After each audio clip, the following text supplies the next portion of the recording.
Ògo ni fún Olúwa ní òkè ọ̀run. Hallelujah. Ògo ni fún Olúwa ní òkè ọ̀run. Hallelujah. Ẹ jẹ́ ká bẹ̀rẹ̀ sí ní dá ọpẹ́ padà. Ẹ jẹ́ ká máa sọ fún Ọlọ́run pé ó ṣeun. A tọrọ àforíjì torí pé a pẹ́ ká tó bẹ̀rẹ̀. Kó lè dá náà ni o. Kó lè dá náà ni. Wọ́n ń bá mi ṣe íńtánẹ́ẹ̀tì mi lọ́wọ́ so lè máa gbọ́ gbìgbìgbì gbàgbàgbà. Kì í ṣe pé ogun ṣẹlẹ̀ níbi kankan. Ṣáà kan mú ọkàn rẹ kúrò ńbẹ̀, ìwọ ṣáà jẹ́ kọ́kàn ẹ wà lọ́dọ̀ mi ńbí. Jẹ́ ká jìjọ gbàdúrà.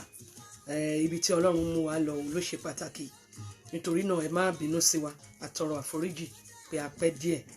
Ṣùgbọ́n tá a fẹ́ ṣe lónìí náà ni pé a fẹ́ gbàdúrà. Ṣùgbọ́n ká tó gbàdúrà, jẹ́ ká lọ dúpẹ́ lọ́wọ́ Ọlọ́run. Lọ́ máa bá mi dúpẹ́ lọ́wọ́ Ọlọ́run. Máa bá mi dá ọpẹ́ padà fún. Máa bá mi yan ayérayé, ẹni tó tó ní gbà, ẹni tó tó fọ̀rọ̀ lọ, ẹni tó tó jókòó tì. Ọlọ́run tí ọ̀rọ̀ wa kì í sú, abánigbẹ́rù ẹni dórí, alágbára ńlá, alápá ńlá, ọlọ́wọ́ kábíkábí. Máa bá mi yìn, máa bá mi dúpẹ́ lọ́wọ́ ẹ̀. Èmi àti ẹ ti lọ látọ̀sẹ̀ bíi méjì. A tún padà bọ̀ sí àánú yanjú ẹ̀. Ọlọ́run ò jẹ́ kí bí ó ṣẹlẹ̀ sí ẹ, kó ṣẹlẹ̀ sáwọn ọmọ ẹ, kó ṣẹlẹ̀ sọ́kọ rẹ, kó ṣẹlẹ̀ sáyà rẹ. Bá mi dúpẹ́ lọ́wọ́ ẹ̀, bá mi fìyìn fún, máa bá mi yìn, máa bá mi yan tóbi jù, máa bá mi yin ẹ̀rù Jákọ́bù, alágbára ńlá. Máa bá mi dúpẹ́ lọ́wọ́ ẹ̀, sọ fún pé ó ṣeun, máa bá mi ló ṣeun. Olúwa ògo ni fún orúkọ rẹ, Olúwa ògo ni fún orúkọ rẹ. Atóbi tán, ọlọ́lá ńlá jùlọ, alágbára ńlá, ọba tí ń bá ní ṣe. Ògbémọ níjà kẹrù òbò níjà. Ògo ni fún orúkọ rẹ, ògo ni fún orúkọ rẹ, ògo ni fún orúkọ rẹ. Abọ́lùmọ̀ bí owú, òkè tẹ́nìkan ò lè gùn. Bàbá mi tó tóbi títí, ó lọ jókòó sọ́run ó fayé ṣe àpótí ìtìsẹ̀ rẹ̀. Kábíyèsí Elédùmarè, máa bá mi yìn, máa fi ọpẹ́ fún, máa fi ọlá ńlá fún. Òun nìkan ọlọ́lá ńlá jùlọ. Kò sẹ́ni tó tó, àfiwé rẹ̀ kankan ò sí, àkàwé rẹ̀ kankan ò sí. Onípèsè oúnjẹ fún ọ, òun ló ń pèsè omi fún ọ. Ibi tó ń gbé òun ló pèsè rẹ̀. Tó bá rò pé iṣẹ́ tó ń ṣe ló pèsè ibi tó ń gbé, irọ́ ni o. Òun ló ṣe ààbò rẹ, òun ní ààbò ní ìgbà gbogbo, òun ní ìrànlọ́wọ́ lọ́wọ́lọ́wọ́ ní ìgbà ìpọ́njú. Ọlọ́run tá à ń ké pè, Bíbélì sọ pé kò ké pe ẹnikẹ́ni, gbogbo ayé á sì máa gbàdúrà fún. Bó ti ń gbàdúrà sí yóò sì máa gbọ́. Wọ́n wà ní Dubai wọ́n ké pè, wọ́n wà nílùú Nàìjíríà wọ́n ké pè, àwọn kan wà lamẹ́ríkà wọ́n ké pè, àwọn kan wà ní United Kingdom wọ́n ké pè, ó sì ń gbọ́ gbogbo ẹ̀. Bàbá mi, ògo ni fún orúkọ rẹ. Máa bá mi yìn, dá ọpẹ́ padà fún, dá ìyìn padà fún. Máa sọ pé ó ṣeun, máa ló ṣeun. Ó ní ògo yẹ ilé rẹ̀ o Jésù, ọba tó ń ṣogun ayé mi dàláì lágbára. Ìyìn yẹ dádì mi o Jésù, ọba tó ń ṣogun ayé mi dàláì lágbára. Máa bá mi dá ọpẹ́ padà fún, máa bá mi yìn, máa bá mi yìn, máa bá mi yìn, máa bá mi yìn. Òjò kàtàkàtà eléyìí tí ń ka Sátánì láyà, òkè ńlá tààrírú rẹ̀ rí. Máa yìn, bá mi dúpẹ́ lọ́wọ́ ẹ̀. Ọlọ́run tí ò jẹ́ kó fẹ́ lòmí ṣe ẹ́, wọ́n fẹ́ lòmí ìṣọmọ ẹ̀. Máa dúpẹ́ lọ́wọ́ ẹ̀. Ògo ni fún, ògo ni fún, ògo ni fún. Mo yàn aláàánú ńlá, ògo ni fún. Makadi basidaba, egede bosidaba, baba shekadara bosikadala bosha. Lord, we thank you. Máa yìn, fi ògo fún. Father, we thank you. O ṣé, o ṣé, o ṣé. Máa bá mi sọ fáwọn tó kù gbàdúrà ti bẹ̀rẹ̀. Ṣùgbọ́n máa yìn níbi tó wà yìí. Máa bá mi ṣe àyẹ̀kó sọ fáwọn kan bí àdúrà ti bẹ̀rẹ̀. Mi ò fẹ́ kó miss out ní o. Máa bá mi yìn, fi ògo fún. Òun nìkan ni, bẹ́ẹ̀ ni o. Ògo ni fún, ògo, ògo ni fún, ògo ni fún. Abániṣe, aránilọ́bánidébẹ̀, ògo ni fún.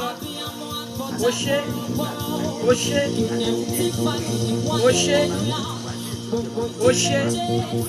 Dúpẹ́ lọ́wọ́ ẹ̀. Máa bá mi kì í. Bá a bá kì í títí dọ̀la, kò tí ì tó oore tó ṣe fẹ́mi àti ẹ̀. Máa dúpẹ́ lọ́wọ́ ẹ̀. O ṣé, ọlọ́lá ńlá jùlọ. Bẹ́ẹ̀ ni, o ṣé Olúwa. Ọlọ́run o ṣé o. mo dá ọpẹ́ padà fún ìyanu ni ìyanu ni ìyanu ni ìyanu ni ìyanu ni ó ṣé Olúwa ó ṣé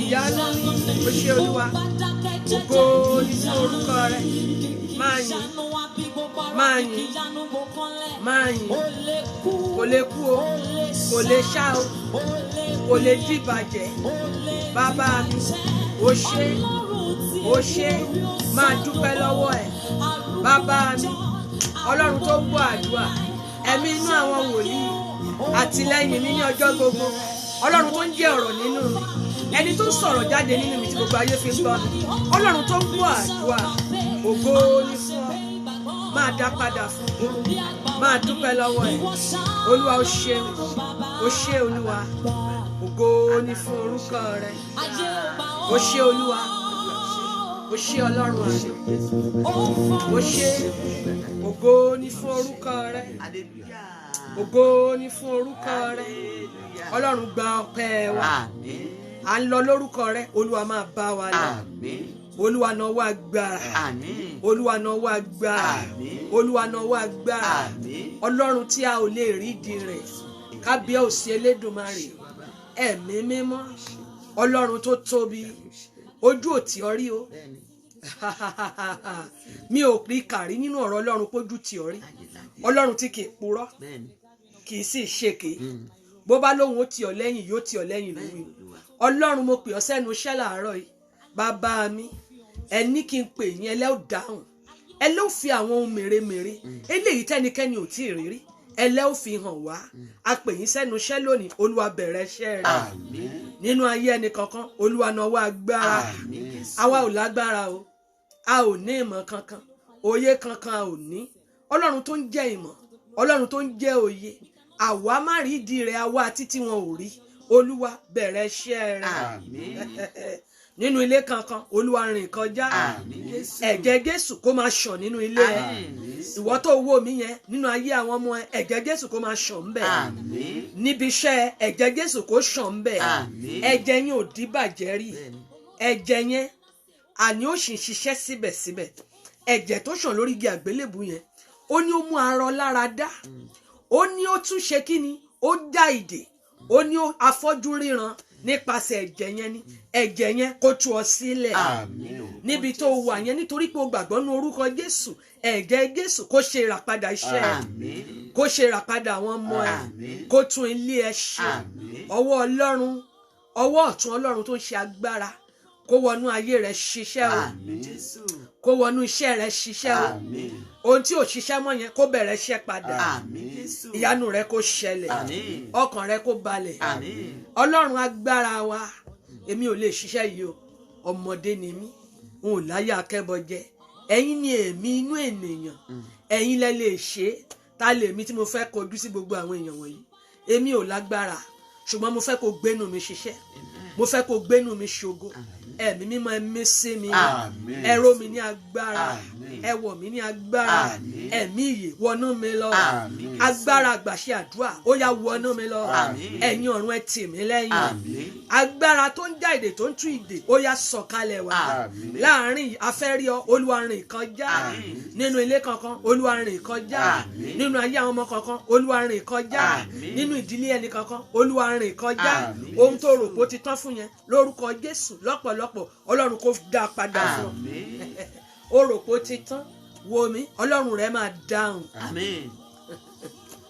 mo ní Ọlọ́run rere ó máa dá ọ lóhùn alábìnrin oróróró yẹn ó rò pé ó ti tán ni ṣùgbọ́n Ọlọ́run mi sọ pé ó kù níbi tó rò pé ó tán sí yẹn ó yá Ọlọ́run kó jẹ́wọ́ ara rẹ̀ Olúwa jẹ́wọ́ ara rẹ̀ nawọ́ agbára bẹ́ẹ̀ lórí o ó sì ti rí bẹ́ẹ̀ o Jésù Olúwa wa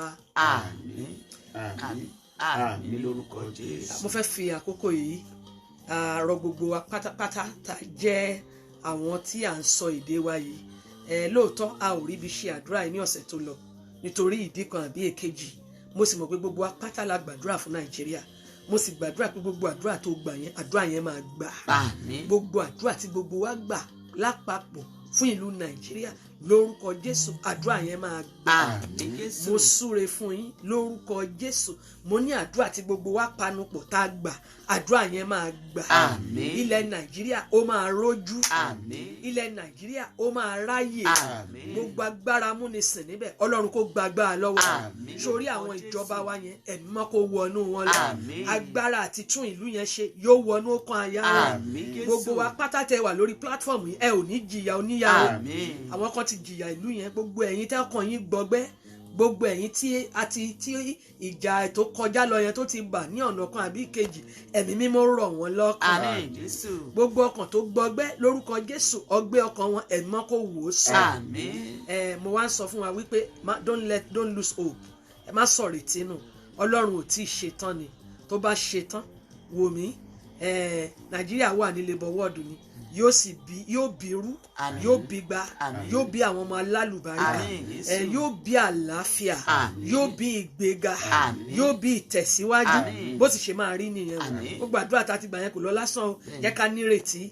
Bó bá wá ń ronú tí nǹkan kan sorí rẹ kodò, mo fi àkókò yìí ń sọ fún ọ pé kò tí ì parí fún ọ. Ìrètí yẹn má jò sọnù. Ìrètí ń bẹ fún ìlú Nàìjíríà. Ìlú Nàìjíríà ṣì máa dáa. Ó máa ṣe kí ni? Ọlọ́run á gba agbára lọ́wọ́ àwọn alágbára tó ní lára. Á dojú tì wọ́n ní gbangba. Á wá gbé ìlú yẹn sọ́wọ́ ẹni tó mọ̀ ọ́ ṣe.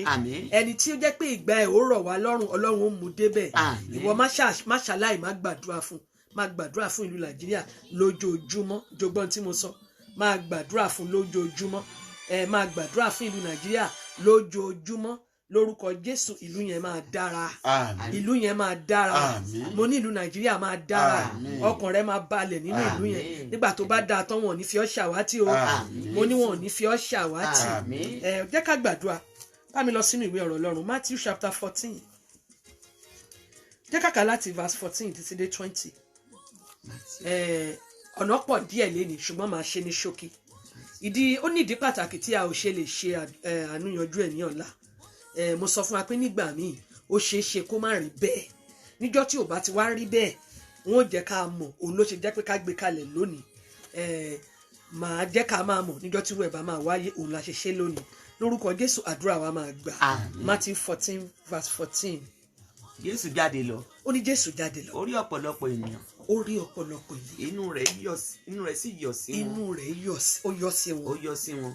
Ó sì ṣe dídá àrùn ara wọn. Ó wá nígbà tí inú rẹ̀ yọ̀ sí wọn. Ǹjọ́ mọ̀ pé gbogbo ìgbà kan ní jáde tí inú rẹ̀ sì ń yọ̀ sí wọn. Nígbà gbogbo kọ́. Kí ló wá ṣẹlẹ̀ mà? Nígbà tí ó di àṣálẹ́, àwọn ọmọ rẹ̀ tọ̀ wá. Yes. Wípé ibi jù ní èyí. Ibi jù ní èyí. Ọjọ́ sì kọjá tán. Rán ìjọ ènìyàn lọ. Rán ìjọ ènìyàn. Kí wọn kí ó lè lọ sí ìletò lọ ra oúnjẹ fún àwọn. Kí wọ́n lọ ra oúnjẹ wá fáwọn èèyàn. Jésù sì fún wọn pé ó wá sọ fún wọn pé wọn kò ní lọ. Ó ní wọn ò ní lọ. Ẹ fún wọn ní oúnjẹ. Ẹ fún wọn ní oúnjẹ. Ó sì fún wọn pé ó sọ fún wọn wípé àwa kò ní ju iṣu àkàrà 5. Kékeré péré la ní. Àti ẹja 2 níyìí. Níwọ̀n bá péré ni. Ó sì wí pé ó wá wí pé ẹ mú wọn fún mi wá. Ẹ mú wọn wá fún mi ní iyì. Ó sì pàṣẹ kí ìjọ ènìyàn jókòó lórí koríko. Ó ní kí wọ́n jókòó lórí koríko. Ó sì mú ìṣù àkàrà 5 àti ẹja 2 náà. Ó wá mú ìṣù àkàrà 5 àti ẹja 2 náà. Nígbà tí ó gbé ojú rẹ̀ sókè sí wọn. Nígbà tó gbé ojú rẹ̀ sókè sí wọn yẹn. Ó súre. Ó lọ súre. Ó sì bù. Ó bù. Ó fi àkàrà náà fún àwọn ọmọ ẹ̀yìn rẹ̀. Àwọn ọmọ ẹ̀yìn rẹ̀ sì fi fún ìjọ ènìyàn. Gbogbo wọn sì jẹ. Ó ní wọ́n jẹ. Wọ́n sì yó. Ó ní wọ́n sì yó. Wọ́n sì kó àjẹkù tí ó kù jọ. Ó rí pé wọ́n wá síbẹ̀ yẹn láì ní nǹkan kan. Ṣùgbọ́n àánú wọn ṣe Jésù. Ṣùgbọ́n nígbà tí wọ́n lọ, Bíbélì sọ pé wọn ò lọ lọ́wọ́ òfo. Ó fẹ́ gbàdúrà, bá mi sọ fún Ọlọ́run, ọdún yìí parí lọ báyìí. Àánú tí jẹ́ kéèyàn ò lọ lọ́wọ́ òfo. Olúwa jẹ́ n rí gbà. Mo ti wọnú ọdún yìí báyìí. Má bo ara rẹ níbi tó dé yẹn o. Bóyá ò tí ì láṣeyọrí kankan lọ́dún yìí. Bóyá ńgbà tó jókòó tó wò ó, ìwọ gan rí wípé tí díẹ̀ bá pẹ̀ ó ṣeé ṣe kó o lọ, ṣùgbọ́n kó o má rí kankan tán kà sí. Ṣùgbọ́n bá mi gbàdúrà, bá mi sọ fún Ọlọ́run, Olúwa àánú tí kìí jẹ́ kéèyàn lọ lọ́wọ́ òfo, Olúwa jẹ́ n rí gbà. Àánú tí kìí jẹ́ káwọn ọmọ èèyàn lọ lọ́wọ́ òfo, Olúwa jẹ́ n rí gbà. Àánú tí ò ní jẹ́ kó lọ lọ́wọ́ òfo nínú ọdún tó wà yìí, wo ìwọ̀n bá oṣù tó kù yẹn péré 2. Àánú kan bẹ kìí jẹ́ kéèyàn lọ lọ́wọ́ òfo. Bá mi sọ fún Ọlọ́run, Olúwa àánú tí kìí jẹ́ kéèyàn lọ lọ́wọ́ òfo, Olúwa jẹ́ n rí gbà tilétilé, jẹ́ n rí gbà tẹbítẹbí. àánú wọn ṣe Jésù. Olúwa jẹ́ káàánú mi ó ṣe ọ́. Àánú tí kì í jẹ́ kéèyàn ó lọ lọ́wọ́ òfo. Olúwa jẹ́ n rí gbà. Olúwa jẹ́ n rí gbà. Jẹ́ n rí gbà tilétilé. Àánú tí kì í jẹ́ kéèyàn ó lọ lọ́wọ́ òfo. Olúwa jẹ́ n rí gbà. Ọdún yìí ń lọ báyìí Olúwa. Mo bẹ̀ ọ́ ní Ọlọ́run. Àánú tí kì í jẹ́ kéèyàn ó lọ lọ́wọ́ òfo. Àánú tí ò ní jẹ́ lọ lọ́wọ́ òfo. Tí ò ní jẹ́ kọ́mọ mi lọ lọ́wọ́ òfo. Tí ò ní jẹ́ kọ́kọ́ mi lọ lọ́wọ́ òfo. Olúwa jẹ́ n rí gbà. Gbọ́ àdúrà. Jésù Olúwa wa. Àmín. Yes ma. Ó ti wà pẹ̀lú wọn ọjọ́ mélòó ló ti wà ń bẹ̀. Ó wá kíyèsí. Wọ́n ti wà ń bíbá ìtìpẹ́.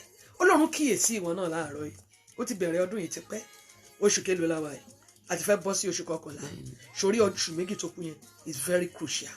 Má fi ọ̀rọ̀ ara rẹ ṣàfà. Má fi tàfàlà. Ó máa sọ fún Ọlọ́run ní Olúwa. Ire mi tó ṣẹ́kù nínú ọdún yìí. Ìgbéga mi tó ṣẹ́kù nínú ọdún yìí. Oyún tó yẹ kó o ní kọ́dún yìí tó parí. Ó yá máa pè wọ́n jáde. Ó yá mo gbà á. Ìṣerere mi tó kù nínú ọdún yìí. Ó yá jó tẹ̀ mí lọ́wọ́. Ìgbéga tó kù fún mi nínú ọdún yìí. Àánú tó yẹ kí n rí gbà nínú ọdún yìí. Ìgbéga lẹ́nu iṣẹ́ tó yẹ kí n rí gbà nínú ọdún yìí. Kò gbọ́dọ̀ dọdún tó ń bọ̀. Ó yá mo gbà á. Ó yá mo gbà á. Ó yá lọ gbà á. Máa gbà á. Ohun rere gbogbo. Ọkọ rẹ kù nínú ọdún yìí. Ó yá lọ gbà tiẹ̀. Aya rẹ kù nínú ọdún yìí. Ó yá lọ pàdé tiẹ̀. Oyún tó yẹ kó o ní yẹn. Ó yá gbà tiẹ̀. Ó yá lóyún ayọ̀. Oṣù tó fẹ́ mú yẹn. Kó tó kolẹ̀ báyìí. Kó o fi oṣù kọkànlá ṣe àkọ́kọ́ kà. Oyún rere tó o máa ní. Máa sọ fún Ọlọ́run. Àlá rere tó nínú ọdún yẹn ó gbọ́dọ̀ ṣẹ. Máa sọ fún Ọlọ́run. Ohun rere gbogbo tó kù nínú ọdún yìí fún ó gbọ́dọ̀ ṣẹ. Máa sọ fún Ọlọ́run. Olúwa mo ṣẹ. Olúwa mo ṣẹ. Ohun rere tó tọ́ sí mi tó kù nínú ọdún yìí. Eléyìí tí mi ti gbà. Ó yá mo gbà. Mo gbà. Mo gbà. Mo gbà. Mo gbà. Mo gbà. Mo gba ìṣerere. Mo gba ayọ̀. Mo gba ìtẹ̀síwájú. Mo gba ìgbéga. Ó yá gba tiẹ̀. Máa gba tiẹ̀. Máa gba tiẹ̀. Mo gba ìfọ̀kànbalẹ̀. Mo gba ìsinmi kúrò lọ́wọ́ ogun jíjà. Mo gbà á. Gbogbo ayọ̀ mi tó ṣẹ́kù ní ọdún yìí. Mo gbà á. Ayọ̀ àwọn ọmọ mi tó kù ní ọdún yìí. Mo gbà á. Ìwé ìgbélu rẹ tó kù ní ọdún yìí. Ó yá gba tiẹ̀. Máa gbà á. Ó yá gbà á. O gbọ́dọ̀ dákẹ́ o. Máa gbà á. Wọ́n ń pín ire yẹn bó o ti ń gbàdúrà yẹn. Ó yá gba tiẹ̀. Ó yá gba tiẹ̀. Ó yá gba tiẹ̀. Wọn ò ní fi rí ẹ ṣàpélé. Gbọ́ àdúrà. Jésù Olúwa wa. Àmín. Yes, my kasiwaju. Àwọn ọmọ ẹ̀yìn rẹ̀ sì fi fún ìjọ ènìyàn. Gbogbo wọn sì jẹ, wọ́n sì yó. Ó ní wọ́n sì kó àjẹkù tí ó kù jọ. Wọ́n yó. Agbọ̀n méjìlá kún. Gbọ́ mi, ìwọ náà máa jẹ àjẹyó. Àmín o Jésù. Ó máa jẹ àjẹṣẹ́kù. Àmín. Sórí nínú ọdún yìí yẹn, ní tí mò ń sọ lè máa yẹ. Mo ló máa jẹ àjẹyó. Àmín Jésù. Ó máa jẹ àjẹṣẹ́kù. Àmín. Wọ́n ti ń béèrè lọ́wọ́ ìwọ náà báyìí wípé Jésù Jésù ló ń pè lójoojúmọ́. Ọjọ́ mẹ́ta náà ti wà níbẹ̀ tán ti jókòó síbẹ̀. Wọ́n kọ̀ wọn lọlé ṣùgbọ́n wọ́n takú ti Jésù lọ́rùn nítorí pé o gbàgbọ́ nínú orúkọ rẹ̀ ojú ò ní tì ọ́. Àmín Jésù. Nítorí pé o gba Jésù gbọ́ ọ̀tá ò ní yọ ọ́. Àmín. Níbi tó kù sí tọ̀rọ̀ rẹ mẹ́ẹ̀ẹ́ sí yẹn ọwọ́ àánú Ọlọ́run ó kàn bẹ̀. Àmín. Àánú ẹ máa ṣe Ọlọ́run. Àmín. Ó ní jẹ́ kánú mi kó ṣe ọ́ Olúwa wá ṣohun ayọ̀ fún mi bàbá. Àánú rẹ máa ṣe Ọlọ́run. Àmín. Wọ́n ti sọ pé Ọlọ́run rẹ ò lè gbà ọ́. Gbọ́ mi, mo ní ìròyìn ayọ̀ fún ọ. Ọlọ́run rẹ máa gbà ọ́. Àmín. Lójú àwọn ẹlẹ́gàn rẹ Ọlọ́run rẹ ó gbà ọ́. Àmín. Lójú àwọn tó ń fi ní ṣẹ̀sín Ọlọ́run kó gbà ọ́. Àmín. Lójú àwọn tó rò pé ó ti tán fún ẹ mo lọ́lọ́run máa dá sí ọ̀rọ̀ rẹ. Àmín Jésù. Yes ma. Àwọn tí ó sì jẹ́ tó ìwọ̀n 1,000 ọkùnrin lé àìka àwọn obìnrin àti àwọn ọmọdé. Ó ní wọ́n jẹ àjẹyó àti àjẹṣẹ́kù. Gbọ́ mi, àánú máa dáhùn lórí ọ̀rọ̀ rẹ. Àmín Jésù. Wọ́n wá síwájú olùṣọ́ àgùntàn wa ṣùgbọ́n wọn ò lọlé lọ́wọ́ òfo. Ọlọ́run tí wọn náà ń ké pè nígbà tó rọ̀ Ọlọ́run nígbà tí ó rọ̀ Ọlọ́run yẹn Ọlọ́run yẹn máa dá sí ọ̀rọ̀ rẹ. Àmín.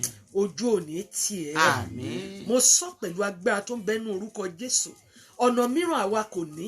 Sórí gbogbo ọ̀nà mìíràn tó ń wò yẹn ìkùnà ni torí pé agbẹ́kẹ̀ lórúkọ tó ń bẹ ní agbára tó ń bẹnu orúkọ Jésù.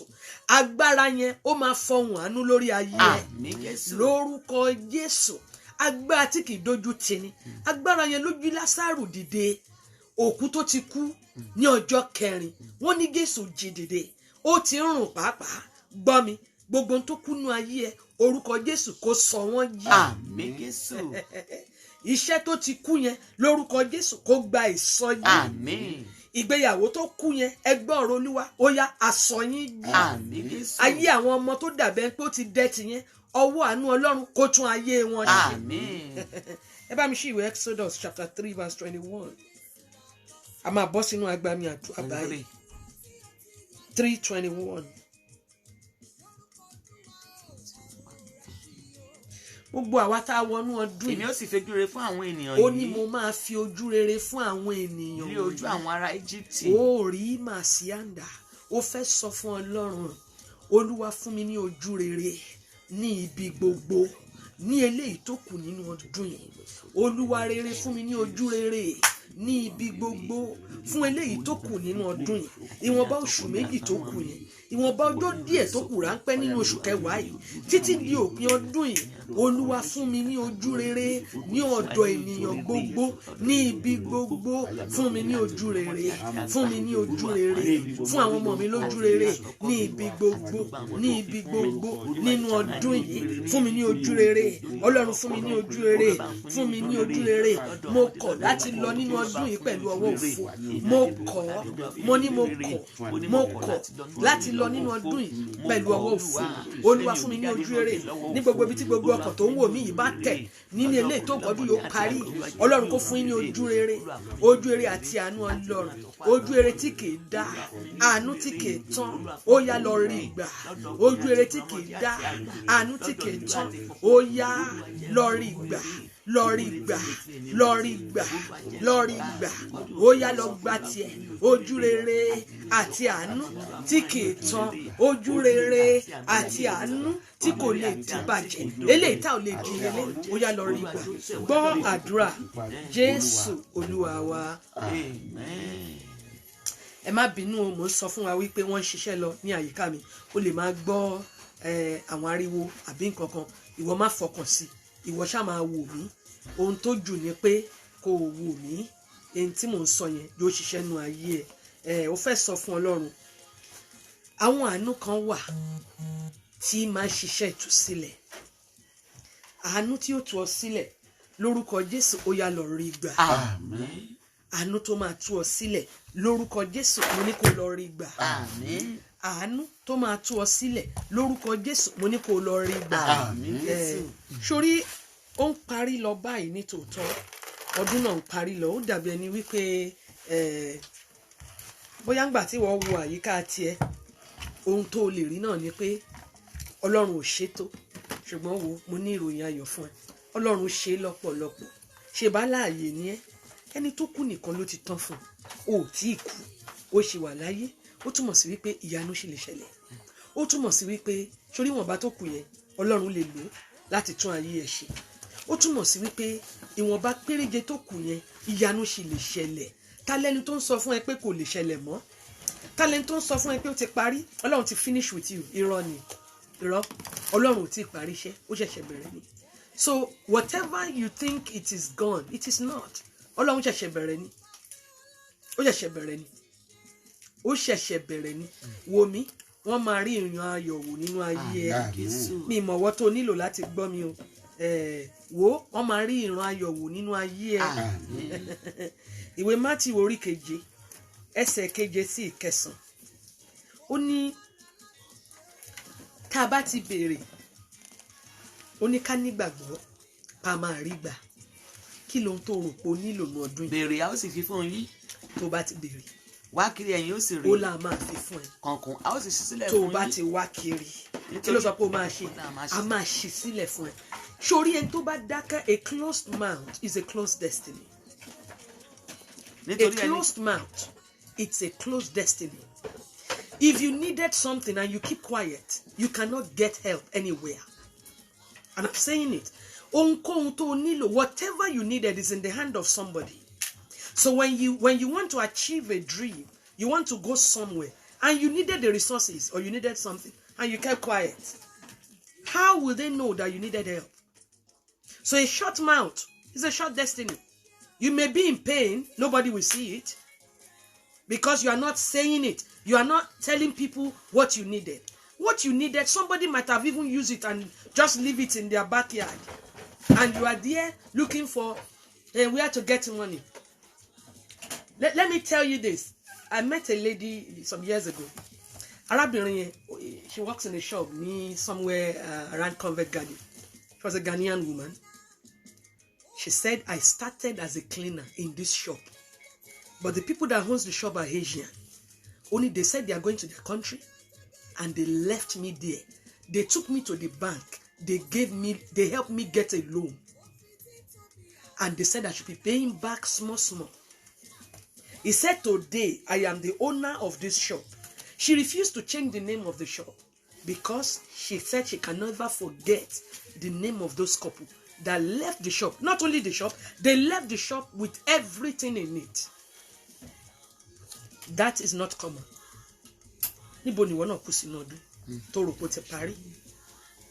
So don't keep quiet. Open your mouth. Talk to the right people around you. Don't keep quiet. You only need God to put right people around you because there are wrong people around us. But you needed to know who are the right people around you. Praise God. Hallelujah. Yes, ma'am. Matthew 7:7-9. He said, when you search for, you will receive. Now, it will be open. Nítorí ẹnikẹ́ni tí ó béèrè ń rí gbà. Ẹnikẹ́ni tó bá béèrè. Ẹni tí ó bá sì wá kiri ń rí. Ẹni tó bá wá kiri ó máa rí. Ẹni tí ó bá sì kànkùn. Ẹni tó bá kànlẹ̀kùn ó la máa ṣe sílẹ̀ fún. So tó o bá ti kànlẹ̀kùn, you on your own. If you refuse to ask for help, it's saying to you, I have given you the direction. It's up to you to do what? To tap into it. Bó o bá ti wọnú ẹ̀ láti ṣe tó ní kó ṣe yẹn, èyí ó wà lójú kan tán ni. Lórúkọ Jésù ẹ ò ní wà lójú kan náà. Bó o bá ti béèrè, ó fẹ́ gbàdúrà lọ́sàn-án yìí. Olúwa mo fi àánú kan ilẹ̀kùn. Olúwa ṣí ilẹ̀kùn sílẹ̀ fún mi. Mo fi àánú kan ilẹ̀kùn. Gbogbo ilẹ̀kùn tó ti ní mí lára láti ṣí láti ìbẹ̀rẹ̀ ọdún wá. Olúwa ṣí wọn sílẹ̀ fún mi. Gbogbo ilẹ̀kùn tá a ti sé mọ́ mi láti ìbẹ̀rẹ̀ ọdún títí di ìsinsìnyí. Olúwa ṣí sílẹ̀. Every door that you have been knocking from the beginning of the year that has refused to open, I decree and declare, they shall be opened unto you in the name of Jesus. Gbogbo ilẹ̀kùn tó ti kàn láti bẹ̀rẹ̀ ọdún, eléyìí tó kọ̀ tí ó ṣí, mo wá ní orúkọ Olúwa, lórúkọ Jésù. Ó yá ilẹ̀kùn yẹn kó ṣí, ilẹ̀kùn àánú kó ṣí sílẹ̀ fún ẹ. Ilẹ̀kùn àánú kó ṣí, eléyìí tó ti fomijé kàn tó kọ̀ tí ó ṣí. Mo dáhùn mi papọ̀ mọ́ àwọn ọ̀run. Mo sọ tẹ́lẹ̀ sórí ilẹ̀ rẹ. Ilẹ̀kùn yẹn kó ṣí, ilẹ̀kùn àánú kó ṣe fún, ilẹ̀kùn ìgbéga kó ṣí sílẹ̀ fún. Lórúkọ Jésù, ilẹ̀kùn àánú kó ṣí, ilẹ̀kùn ògo kó ṣí. That door that you have been knocking, I don't know which door, but the one you have been knocking that has rendered you helpless. You have seek everywhere, you could not find anything. That door will be open unto you. Amen. In the name of Jesus. Amen. I said that door will be open unto you. Amen. In the name of Jesus. Ilẹ̀kùn yẹn máa ṣí sílẹ̀ fún. Ilẹ̀kùn ayọ̀ á ṣí sílẹ̀ fún. Ilẹ̀kùn ìbùkún á ṣí sílẹ̀ fún. Olúwa máa ṣí ilẹ̀kùn ìbùkún sílẹ̀ fún. Ilẹ̀kùn yẹn máa ṣí sílẹ̀ fún. Ilẹ̀kùn ìgbéga kó ṣí sílẹ̀ fún. Ilẹ̀kùn ìrànlọ́wọ́ kó ṣí sílẹ̀ fún. Ẹnìkan ń wò mí lọ́wọ́lọ́wọ́. Ìrètí ti pin lórí ohun kan. Ọmọ kan wà tó ń dà ọ́ láàmú. Lórí ọmọ kan, ọmọ ẹyọ kan ṣoṣo ni. Ṣùgbọ́n ìrètí rẹ ti pin. Agbára rẹ ò tiẹ̀ tó láti ṣe. Gbọ́ ohùn Olúwa látẹnu mi lọ́sàn-án yìí. Olúwa ní ogun yìí kì í ṣe tiẹ̀ o. Ó ní ò lágbára láti mú ọmọ yẹn o. Ó ní ké pè mí èmi ó sì gbọ́. Ó ní lórí ọmọ yẹn ó máa yọ ayọ̀ ńlá. Bẹ́ẹ̀ ni Olúwa sọ. Ọmọ tó ń dà ọ́ láàmú yẹn, ọmọ tó ní ọ́ lára yẹn, Olúwa ní ó máa gbégbá ayọ̀ lórí ẹ̀. Ó ní òun ni Olúwa Ọlọ́run àwọn ẹran ara. Ó ní ìjọ òun kan wá ṣòro ó ṣe fún mi bí. Ó lóun lòun dá ọkàn ọmọ yẹn o. Ó lóun yí ọkàn ọmọ yẹn padà. Bẹ́ẹ̀ ni Olúwa wí o. Ntí Olúwa ní kí n sọ fún ọ nìyẹn o. Ẹ ò fẹ́ gbàdúrà. Sọ fún Ọlọ́run pé Olúwa mo bẹ̀bẹ̀ fún àánú rẹ lóṣù yìí. Kí oṣù yìí tó parí, Olúwa fi àánú dá mi lóhùn. Lórí ọ̀rọ̀ tó wà lọ́kàn yẹn, on that thing, sọ fún Ọlọ́run lórí ohun tó wà ní ọkàn yẹn. Olúwa fàánú dá mi lóhùn. Fàánú dá mi lóhùn. Fàánú tún ayé mi ṣe. Fàánú tún ọ̀rọ̀ mi ṣe. Ọ̀rọ̀ mi jó yọrí. Ọkàn mi jó balẹ̀ lórí ọmọ mi, ohun tó ń dùn mí lọ́kàn yìí fàánú yanjú ẹ̀, olúwa fàánú yanjú ẹ̀, olúwa fi àánú yanjú ẹ̀ níbi tí ọ̀rọ̀ mi kù sí, olúwa fàánú yanjú ẹ̀, olúwa èmi ò mọ ibi tí ọ̀rọ̀ rẹ kù sí, bóyá lórí ọmọ ni lórí ọkọ ni, sọ fún Ọlọ́run fàánú yanjú ẹ̀, olúwa fàánú yanjú ẹ̀, fàánú yanjú ẹ̀, fàánú yanjú ẹ̀, fàánú yanjú ẹ̀, fàánú yanjú ẹ̀, gbọ́ àdúrà Jésù olúwa wa. Àmín. Ó ní agbára ńlá kan wà tó ń dá ibi dúró, agbára ńlá yìí ò ẹ gbé wọ̀ mí o bàbá, agbára ńlá kan wà tó ń dá ibi dúró, agbára ńlá yìí ò ẹ gbé wọ̀ mí o bàbá, agbára agbára agbára rẹ pọ̀ o agbára. Ó fẹ́ gbàdúrà, bá mi ṣí ìwé ọ̀rọ̀ Ọlọ́run sí ìwé 1 Corinthians chapter 7 verse 21 to 23. I'll soon bring it to a close. 1 Corinthians 7 21 to 23. 1 Corinthians chapter 7 verse 21 to 23. Ó ní a pè ọ́. A fẹ́ gbàdúrà, sórí ẹ̀yin kan wà. Listen, I wish there is time, but this will be for when I'm doing my motivational speaking. That will set in properly. There are some people that are not meant to be a slave. Oh, tó pé kó wà lẹ́yìn èèwọ̀ ni. Ṣùgbọ́n ẹ̀yin ló wà.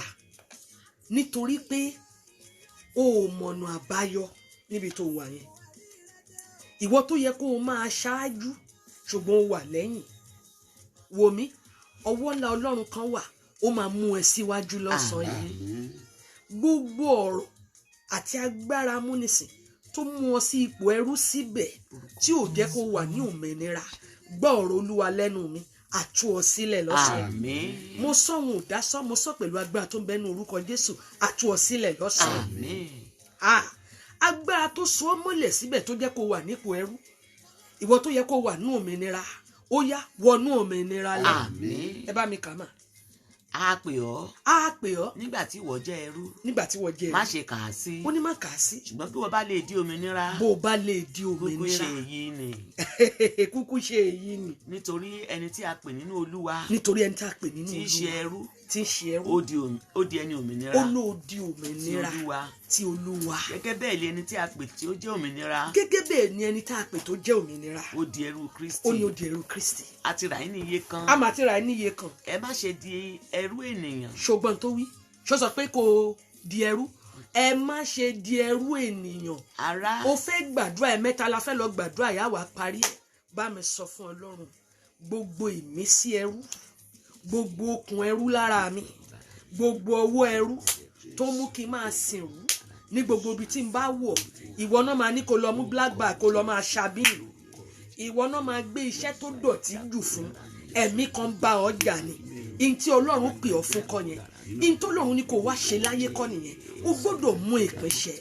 Every bondage of slavery, gbogbo ẹ̀mí tó mú kó wà ní ipò ẹrú, máa sọ fún Ọlọ́run, okùn ẹrú lára mi ó yẹ tú dànù, gbogbo ọwọ́ ẹrú lára mi ó yẹ já dànù lórúkọ Jésù. Okùn ẹrú lára mi ẹ já dànù, iná Olúwa, iná Olúwa ó yá máa já dànù. Okùn ẹrú lára mi, lára àwọn ọmọ mi já dànù. Okùn ẹrú lára àwọn ọmọ mi nínú ilé mi já dànù. Okùn ẹrú ó yẹ já dànù. Ẹ̀yin okùn ẹrú tá a fi so mí mọ́lẹ̀ tó jẹ́ kí n máa sìn rú ní gbogbo ibi tí n bá dé, ó yẹ já dànù, ẹ já dànù, ẹ já dànù, ẹ já dànù, ẹ já dànù lórúkọ Jésù. Ó yẹ já dànù, ẹ já dànù. Gbogbo ẹ̀yin ẹ̀mí ẹrú, okùn ẹrú lára mi ó yẹ tú dànù, máa tú dànù. O gbọ́dọ̀ gbà, o gbọ́dọ̀ gbà. Gbogbo okùn ẹrú lára àwọn ọmọ rẹ máa tú dànù. O gbọ́dọ̀ dákẹ́ o. Okùn tó mú káwọn ọmọ rẹ ó máa ṣẹrú, tó mú kọ́kọ́ rẹ ó máa sìnrù, máa sọ fún Ọlọ́run, ó yẹ já dànù. Ó nítorí pé a ti wà nínú Kristi, ó láti di òmìnira. Gbogbo ẹ̀yin ẹ̀mí ẹrú, ẹ gbọ́ ọ̀rọ̀ Olúwa ó yẹ fò jáde ìdè ẹrú lára mi ó yẹ já dànù gbọ́ àdúrà Jésù Olúwa wa.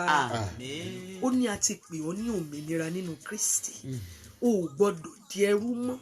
Agbára wo ló ní kó máa sinrú tó ní kó máa sìnrú tó jẹ́ pé ní gbogbo ibi tó bá ti wà ṣe bí àwọn kan lọ̀gá ibi iṣẹ́ tó wà yẹn a máa jẹ́ pé ìwọ náà ò tọ́ sípò ọ̀gá yẹn ni a máa jẹ́ pé nígbà tán bí ìwọ náà kì í ṣe wọ́n ṣe bí ọ̀gá rẹ nù kì í ṣe pé wọ́n kí ìyá ọ̀gá rẹ náà kó ewu ọmọ ni kì í ṣe pé èèyàn ń kàn bí ayé ara èèyàn sí ènìyàn mò ń provoke spirit ẹni pé ohun tó tọ́ sí ọ ló gbọ́dọ̀ gbà. Enough of you eating remnants. You are called to be great. Gbogbo tí ò ní jẹ́ kó ga lórúkọ Jésù ọ̀run kó fagilé. Mo fẹ́ lọ ní ìgbà kejì kí n tó gbàdúrà fún ọ. Bá mi sọ fún Ọlọ́run gbogbo agbára tó mú kí n máa sìnrú agbára tó jẹ́ kí n máa sìnrú ní gbogbo ibi tí n bá dé ó yẹ ẹ̀dòkú òjijì gbogbo ìmísí ẹrú àmì ẹrú lára mi lára àwọn ọmọ mi àmì ẹrú lára ìdílé mi tó mú kí n máa wà lẹ́yìn ó yẹ gbọ́rọ̀ Olúwa ẹ̀jẹ̀ Jésù kó pa yín rẹ́ ìdí ẹrú lára mi ó yẹ já dànù agbára tí ò jẹ́ kọ́wọ́ rẹ ó tẹnu agbára tó jẹ́ káwọn ẹgbẹ́ rẹ ó máa ṣeré tí wò rí kankan tọ́ka sí ó yá kí wọ́n dòkú lára rẹ lórúkọ Jésù ìmísí ẹrú lára rẹ ó yẹ dòkú òjijì lórúkọ Jésù agbára tó mú kó máa sẹ̀rù agbára tó mú kó máa ṣẹrú lórúkọ Jésù ó yá kí wọ́n dòkú lára rẹ agbára ìsìnrú kí wọ́n fàyè rẹ sílẹ̀ máa sọ pé ẹ fàyè mi sílẹ̀ agbára tó mú kí n máa sìnrú ẹ fàyè mi sílẹ̀ agbára tó mú káwọn ọmọ mi ó máa ṣẹrú ní gbogbo ibi tó bá dé ẹ gbọ́ ọ̀rọ̀ Olúwa ẹ fàyè mi sílẹ̀ ẹ fàyè mi sílẹ̀ ẹ fàyè ilé mi sílẹ̀ ẹ fàyè ìgbéyàwó mi sílẹ̀ lórúkọ Jésù agbára tó mú ká máa sìnrú ní gbogbo ibi tá a bá dé ẹ gbọ́ ọ̀rọ̀ Olúwa ẹ fàyè mi sílẹ̀ ẹ fàyè ilé mi sílẹ̀ gbọ́ àdúrà Jésù Olúwa wa. Àmín. Agbára tó ń dá ibi dúró káìsà agbára tí ń já okùn ẹrú àti irúgbìn sí o lórúkọ Jésù ó yá kó wọnú ayé rẹ lọ. Àmín Jésù. Ìdí ẹrú lára rẹ ó yẹ já dànù. Àmín. Àmì ẹrú lára rẹ lórúkọ Jésù kan pòórá sọ̀rọ̀. Àmín. Láti òní lọ ẹni iwájú ló máa jẹ́. Àmín Jésù. Ó ní sí ní ipò ẹ̀yìn náà. Àmín. Ó ní a ti pè ọ́ sínú òmìnira gba òmìnira o. Àmín Jésù. Agbára tó sọ òmìnira rẹ di òmìnira kàháí ní bàṣíàní lórúkọ Jésù ó yá kí wọ́n dòkú òjì. Àmín. Sọ́dí àdúrà níbi tó wà yẹn ẹnìkan ló ní àdúrà yẹn agbára kan ti sọ òmìnira rẹ di òmìnira agbára tó sọ òmìnira rẹ di òmìnira lórúkọ Jésù kí wọ́n fi ayé rẹ sílẹ̀ ẹ fi ayé mi sílẹ̀ ẹ fi ayé mi sílẹ̀ ẹ fi ayé mi sílẹ̀ agbára tó sọ òmìnira rẹ di òmìnira ó yẹ fi ayé mi sílẹ̀ kí wọ́n dágbére fún ọ kó fàyè rẹ sílẹ̀ kí wọ́n fàyè rẹ sílẹ̀ ó ẹ fi ayé mi sílẹ̀ lórúkọ Jésù gbọ́ àdúrà Jésù Olúwa wa. Àmín. Gbọ́ àdúrà Jésù Olúwa wa. Àmín. A ti pè ọ́ sínú òmìnira o gbọ́dọ̀ ṣẹrú mọ́ tó bá tún wá wà nípò ẹrú ó túmọ̀ sí pé nǹkan kan ti yingin something is wrong lórúkọ Jésù a máa tú ọ sílẹ̀ Jésù. ó máa di òmìnira Àmín. òmìnira rẹ ò ní dominira Àmín. ayé àwọn ọmọ rẹ mo náà máa gba òmìnira Àmín. iṣẹ́ rẹ kó gba òmìnira Àmín. lórúkọ Jésù ilé rẹ kó gba òmìnira Àmín. ó ní a ti rà wá ní iye kan a ti rà ọ́ ní iye kan ó ní ò gbọ́dọ̀ ṣẹrú mọ́ ó ní ò ti di òmìnira you are a servant of men in Christ ìyẹn o kì í ṣe pé kó máa ṣẹrú ẹgbẹ́ ó ní ò gbọ́dọ̀ ṣẹrú ẹgbẹ́ rẹ ó ní ṣẹrú ẹgbẹ́ rẹ Àmín. ó ní ṣẹrú ẹgbẹ́ rẹ mọ́ Àmín. ó ní ṣẹrú ẹgbẹ́ rẹ mọ́ Àmín. ó ní ṣẹrú ẹgbẹ́ rẹ mọ́ Àmín. ó ní ṣẹrú ẹgbẹ́ rẹ mọ́ Àmín. ó ní ṣẹrú ẹgbẹ́ rẹ mọ́ Àmín. ó ní ṣẹrú ẹgbẹ́ rẹ mọ́ Àmín. mo ló ní ṣẹrú ẹgbẹ́ rẹ mọ́ Àmín. ó ní ṣẹrú ẹgbẹ́ rẹ mọ́ Àmín Jésù. gbọ́ àdúrà Àmín. ìwé Ecclesiastes orí 10 ẹsẹ̀ 7 ó sọ nǹkan kan ó lóun rí ẹrú lórí kíni lórí ẹṣin kí ló lè mú kí ẹrú ó máa rìn lórí ẹṣin ó lóun rí ọmọ ọba tó ń ṣe kíni tó ń ṣẹrú ọmọ ọba ni ọ́ lórúkọ Jésù ò ní ṣẹrú mọ́ Àmín. ìwọ ìwọ tó yẹ kí wọ́n máa sìn tó ń sin èèyàn lórúkọ Jésù a fà ọ́ jáde kúrò lábẹ́ ìsìn mo la fà ọ́ jáde kúrò lábẹ́ ìsìnrú a fà ọ́ jáde kúrò lábẹ́ ìsìnrú a fà ọ́ jáde ó yá jáde jáde jáde jáde jáde jáde kúrò lábẹ́ ìsìnrú jáde kúrò lábẹ́ ìsìnrú ẹ bá mi ka Ecclesiastes 10:7 ó ní ẹrú ṣe kíni ó ń rìn lórí ẹṣin mo rí àwọn ọmọ ọ̀dọ̀ lórí ẹṣin mo rí àwọn ọmọ ọ̀dọ̀ lórí ẹṣin àti àwọn ọmọ aládé ní rìn bí ọmọ ọ̀dọ̀ nílẹ̀. kí ló dé kí ló lè mú kí àwọn ọmọ aládé máa rìn níbo ni nílẹ̀ ilẹ̀ ọmọ aládé ni ọ́ látòní lọ ó yá bọ́ sórí ẹṣin. àmín Jésù. o ò ní rìn lẹ́ẹ̀lẹ́ mọ́. àmín. o ò ní rìn lẹ́ẹ̀lẹ́ mọ́. àmín. ìṣẹ̀dá rẹ kó dìde. àmín. ìṣẹ̀dá rẹ ó yá dìde. àmín Jésù. ìṣẹ̀dá rẹ mo ní kó dìde. àmín. ìṣẹ̀dá rẹ ó yá dìde. àmín. ó yá bọ́ sórí ẹṣin. àmín. mo ní kó lọ jọba. àmín. ohun rere tó tọ́ sí ọ wọn ò ní gbé fẹ́lòmíì. àmín Jésù. ògo tó tọ́ sí ọ nídìílé rẹ tó wà wọn ò ní gbé fẹ́lòmíì. àmín Jésù. mo ní wọn ò ní gbé fẹ́lòmíì. àmín. ayé rẹ máa sọ̀rọ̀ ògo. àmín. ọkàn rẹ sì máa balẹ̀. àmín. ó fẹ́ gbàdúrà eléyìí tó parí rẹ̀ eléyìí I want to pray for you now. máa sọ fún Ọlọ́run láti òní lọ mo kọ̀ láti rìn lẹ́lẹ̀ mo gba ipò mi padà ipò tí Ọlọ́run tò ọ́ sí ó ní you are a free man. You are what? A free man. Why must you remain bound? Why must you remain in slavery? You are a free man. But if you are having a slavery mentality, you are still slave. So you need to break yourself loose from that. Bá mi sọ fún Ọlọ́run, whatever that has enslaved me, I command you to set me free. I am a free man. I begin to live freely. Mo bẹ̀rẹ̀ sí mo di òmìnira. Mo bẹ̀rẹ̀ sí ní rìnrìn òmìnira. Lórúkọ Jésù mo di òmìnira ní tòótọ́. Mo di òmìnira ní tòótọ́. Àwọn ọmọ mi di òmìnira ní tòótọ́. Lórúkọ Jésù nínú iṣẹ́ di òmìnira. Lọ́dọ̀dẹ̀ ọkọ rẹ di òmìnira. Ọkọ rẹ kó di òmìnira. Ní orílẹ̀-èdè tó wà yẹn di òmìnira. Lórí iṣẹ́ tó wà yẹn di òmìnira. Nínú ilé rẹ di òmìnira. Òmìnira rẹ ò ní di òmìnira. Gbọ́ àdúrà Jésù Olúwa wa. Gbogbo wa pátá apá ohun wa pọ̀ lórúkọ Jésù. Gbogbo àdúrà tá a ti gbà ó yá kó gbà. àmín. Àdúrà tó gbà kó wọlé àṣẹ. àmín. Gbogbo tó ti ní kó wá ó yá kí wọ́n wá. àmín Jésù. Eléyìí tó ní kó lọ ó yá apalẹ̀ wọn mọ́. àmín. Láti òní lọ wọnú ògo tuntun lọ. àmín Jésù.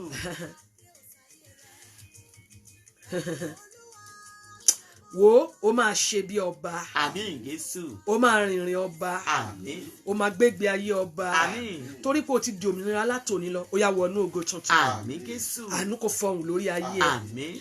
Àánú Ọlọ́run tí kì í tó máa mú kí èèyàn ó jáde nínú ọdún tí kì í sì jẹ́ kéèyàn lọ lọ́wọ́ òfò ó yá kó fọhùn lórí ayé wa. àmín.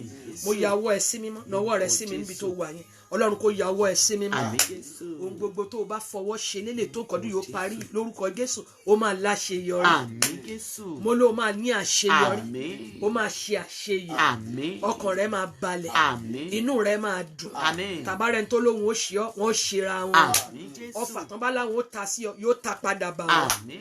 Ẹnikẹ́ni tó bá dìde ogun sí ẹ Ọlọ́run kó dìde ogun sí ọ. àmín Jésù. Ìjì tó kù tí ó jà nú ọdún yìí kò ní já ọtí létí rẹ àmín. kò ní já ọ tọmọtọmọ. àmín. Ikú òjijì orí rẹ kó kọ ọ́. àmín Àìsàn Jésù. òjijì ìṣẹ̀dá rẹ kó kọ ọ́. àmín. Ó jáde kò wọlé kò ní ṣe tiẹ̀ o. àmín Jésù. Wo gbogbo àgbàrá ẹ̀jẹ̀ tó kù tí ó ṣànú ọdún yìí Orúkọ ní gbogbo Jésù. orílẹ̀-èdè tó bá wà ó ní nípìn nínú ẹ̀. àmín Jésù. Gbogbo ìrìn àjò tó rìn ó lọ ó sì padà bọ̀ lálàáfíà. àmín. Bẹ́ẹ̀ ló máa rí o. Àmín. Ọ̀rọ̀ ẹ̀rí rẹ lórúkọ Jésù ní kánkán ó yá kó tẹ̀ ọ́ lọ́wọ́. àmín Jésù. Bẹ́ẹ̀ ló máa rí o. Àmín. Ó sì ti rí bẹ́ẹ̀ o. Àmín. Gbọ́ àdúrà àmín. Jésù Olúwa wa. àmín. àmín. àmín ní orúkọ Jésù. It is well with you. Ó máa dára fún yín. Thank you all for tuning in. I appreciate you all. I'm sorry for the late start. We started a bit late, and I told you there is a work going on around me.